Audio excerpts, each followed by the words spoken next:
Hello, teach me how to cook ပါရှင်ဒီနေ့မှာတော့မုံငါဥဖြူလေးကိုစက်သားလေးနဲ့ချက်စားမှာပဲဖြစ်ပါတယ်ရှင်အားလုံးပဲအဆုံးထိကြည့်ပေးကြပါဦးနော်စက်သွန်ဖြူနဲ့ခရမ်းချင်သီးတို့ကိုလှီရလိုက်ပါတယ်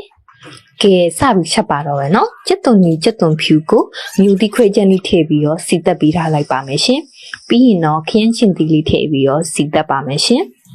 ဒီရတာတော့ကတော့စားဖို့ပဲအဓိကသုံးနေပေါ့နော်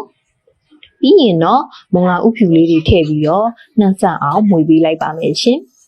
မုံလာဥဖြူလေးတွေကျက်လာပြီဆိုရင်တော့ဟိုနေ့ကကြော်ပြီးတော့တင်ထားတဲ့ကြက်သားလေးတွေကိုထည့်ပြီးတော့ချက်လိုက်ပါမယ်ရှင်